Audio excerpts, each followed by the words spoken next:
Mheshimiwa Rais, wewe toka uingie madarakani kwa muda mfupi sana wa kipindi cha miaka mitano sasa inaelekea, ulifanya mambo mengi makubwa. Tuliyashuhudia Mheshimiwa Rais, wakati wenzetu wanahangaika katika kipindi hicho, walihangaika kwenye maeneo mengi, sisi tukashuhudia ukijenga vituo vya afya, zahanati na hospitali na kuleta vifaa vya kisasa, na hata ile habari ya kwenda India ikawa haipo tena, au kwenye hospitali nyingine za nje. Lakini vile vile Mheshimiwa Rais, kwenye sekta nyingine za elimu uliongeza bajeti kutoka bilioni 240 mpaka bilioni 788, na sasa kwenye bajeti hii umeongeza tena Mheshimiwa Rais. Lakini ni katika kipindi hicho tunapitia pamoja na nchi nyingine ambazo zinapata changamoto za kiuchumi na zinashindwa kuongeza fedha za kuendesha majukumu muhimu. Ni katika kipindi hicho Mheshimiwa Rais pia uliongeza mtandao wa upatikanaji wa maji vijijini na mijini kwa zaidi ya 80% na lengo lako likiwa 90%. Umefanya hivyo pia kwenye sekta ya umeme. Kwa nchi za Afrika ni wa kupigiwa mfano.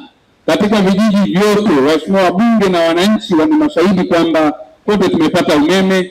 Lakini pia miundombinu Tanzania hii, ukitembea kila mahali Mheshimiwa Rais utaona barabara zinajengwa. Hapa Dar es Salaam tunaona miundombinu ya mwendo kasi inajengwa na maeneo mengine, madaraja na kadhalika, hadi kule kanda ya Ziwa, daraja la Magufuli na mengine. Kwa Mheshimiwa Rais, nimeanza na utangulizi huu na mengine mengi ambayo umeyafanya kwenye sekta mbalimbali, ikiwemo uwezeshaji wananchi kiuchumi. Ni katika kipindi chako umetoa fedha zaidi ya shilingi trilioni 4 iliyonufaisha wananchi zaidi ya milioni 23 katika uwezeshaji wa wananchi kiuchumi. Vijana zaidi ya bilioni 160 ikiwa ni mipango ya kuwasaidia katika kupata fursa za ajira na mitaji. Na kwenye sehemu hiyo Mheshimiwa Rais, hata kwa watumishi wa umma uliongeza mishahara, uliopandisha vyeo na kuwapa nafasi mbalimbali katika kila mwaka wa fedha ambao ulifanya. Mheshimiwa Rais, nimeyasema haya makusudi ikiwa naelekea kukueleza kwa nini sisi tunapaswa kushukuru. Ndani ya jeshi la magereza hapa na vyombo vingine vya ulinzi na usalama, Mheshimiwa Rais, umetuona umeboresha kwa kiwango kikubwa kazi katika maeneo ya mazingira ya kazi. Umeboresha ujenzi wa ofisi mbalimbali za magereza yetu hapa nchini na yameelezwa. Lakini vile vile magereza mpya umezijenga na zingine tunatarajia kuendelea kujenga, pamoja na kuongeza bajeti. Umetupa magari na mengine bado na mahitaji hayo. Mheshimiwa Rais, umeahidi kwamba utaendelea kuboresha. Napozungumza hivi Mheshimiwa Rais, umefanya hivyo kwa jeshi la magereza, umefanya hivyo kwa jeshi la polisi, umefanya hivyo kwa NIDA. Mpaka sasa ninapozungumza kuna magari zaidi ya 200 ambayo yanaenda pale kwa ajili ya programu mbalimbali, na tayari tumeshapokea zaidi ya magari 20 ambayo yapo Mheshimiwa Rais. Lakini hivyo hivyo umefanya hivyo kwa jeshi letu au idara yetu ya uhamiaji bara na visiwani. Umetoa fedha ambazo zinawezesha kwenda kuboresha, na ulisema Mheshimiwa Rais kwamba umekusudia kurudisha na kupandisha hadhi ya askari wetu, waache kuishi katika utaratibu ule wa kikoloni.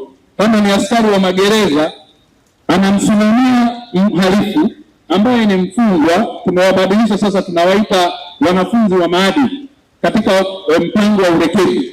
Lakini anavyomsimamia yeye mwenyewe kwenye maeneo yake ya kazi ilikuwa ni adhabu. Mheshimiwa Rais, analala kwenye zile nyumba zinazoitwa full suit. Kulikuwa kuna nyumba za mabati chini mpaka juu, lakini wewe Mheshimiwa Rais umeanza ujenzi. Tunastahili kuipongeza, tunasema asante na hongera sana Mheshimiwa Rais. Mheshimiwa Rais, umeleta mabadiliko pia magari kwa kiwango kikubwa. Umeleta hapa magari yenye ubora. Mheshimiwa Mkuu wa Mkoa amesema hapa, tulidhani kwamba tungeweza kusema, lakini ukiacha kwenye maeneo mengine ya taasisi za serikali umeleta magari yenye ubora wa viwango vya kisasa yanayoendana na mahitaji yaliyopo ya sasa katika kuhakikisha kwamba shughuli zote zinafanyika kikamilifu. Mheshimiwa Rais, pia tunatambua umetupa ajira zaidi ya 1564 kwa ajili ya askari wapo walio mafunzoni. Itapunguza kazi kubwa wanayoifanya askari wa sasa ili kuweza kuwasaidia na kuwapunguzia majukumu kwa kiwango cha juu ili kuboresha wapate zile kazi za staha. Mheshimiwa Rais, pia umeendelea kulipa madeni. Tunatambua tulikuwa na madeni mengi, na Mheshimiwa Rais, madeni haya mengi umearifu ya watu wa zabuni, lakini pia madeni ya wafanyakazi, ambao walikuwepo kwenye masuala ya uhamisho, lakini pia stahiki nyingine na posho. Mengi umearifu, lakini umeendelea kulipa hatua kwa hatua, na kwenye bajeti ya sasa Mheshimiwa Rais hili tunaliona. Lakini pia Mheshimiwa Rais umefanya ujenzi, ukarabati, lakini pia maboresho ya maeneo yetu ya kazi. Haya Mheshimiwa Rais tunaendelea kuyashuhudia, na kwa kweli tunazidi kukushukuru sana Mheshimiwa Rais, na unastahili pongezi za kipekee. Vitendea kazi pia Mheshimiwa Rais unaendelea kutukumbuka.